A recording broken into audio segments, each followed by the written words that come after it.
Chapter 1. The sun shone bright over the snowy neighborhood in Happyland. The ground was twinkling, like covered in glitter. The wind had died down to a thin, sharp breeze. The Tuckers' house stood tall and quiet at the end of the line, its evergreen bushes poking through the fresh snow. In the corner of the backyard there was a tool shed, old, crooked, and shabby. Inside there was a wooden box, and inside the box there was a dog named Pepper.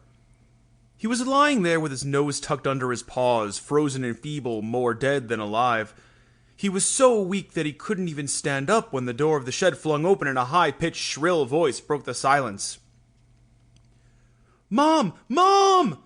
A girl was crying at the top of her lungs, but no answer came. "Mom! Danny! Anybody! Come fast!" At last, a woman's voice called back. "Michaela, what's the matter, dear?" she asked. The woman, in her late 30s, stuck her head out the back of the house window. "Mom," said the girl, fighting through the snow to get closer to the window. "There's a dog in our shed." The woman's head stretched a little, like wanting to reach out further. "A dog?" she said, laughing, like someone had made a joke. "Yeah, a dog, and I think he may be dead," said the girl as she paused for a moment, waiting for her mother's reaction.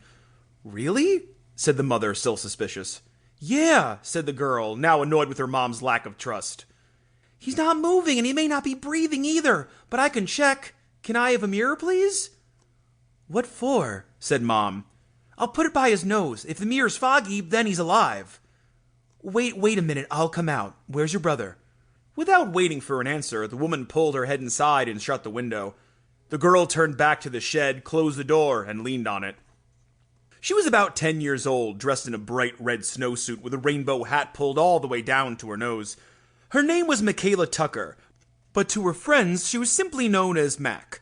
A trail of footsteps linked the shed to the deck of the house as she had made her way through the snow, determined to grab her shovel from the shed and make a fort, as they did every time after a big winter storm. Waiting for her mother to come, Michaela remembered that she had asked Santa for a dog for Christmas. But not a dead one, she said to herself.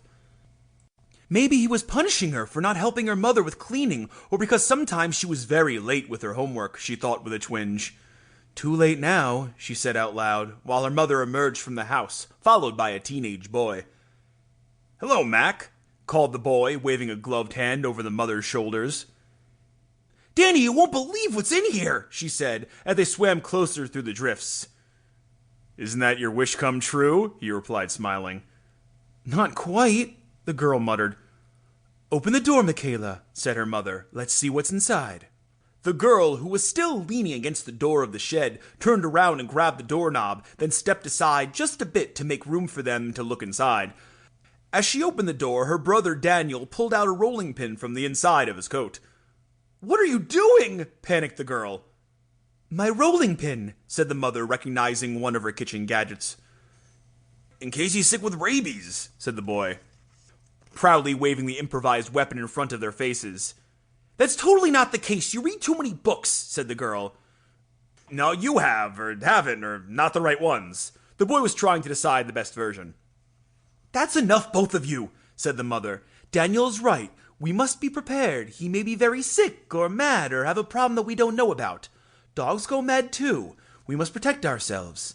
Now stay away, kids. I'll get closer to it and see if he's alive." Inside was dark, and the mother didn't make sense of what was there. As she drew closer, Pepper, who had heard the last part of their conversation, opened an eye and let out a sigh. The mother stepped back fast. She waited a moment, watching the dog.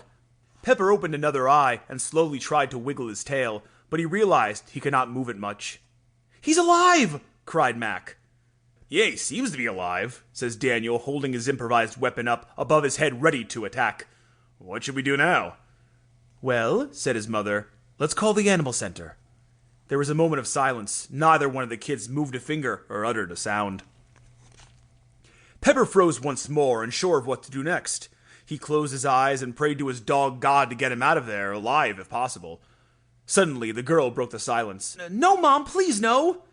The woman closed the door and said, "I don't want to see you anywhere near this animal. I'll make some phone calls and then decide what to do with it, okay?" Mac hung her head in dismay but said nothing.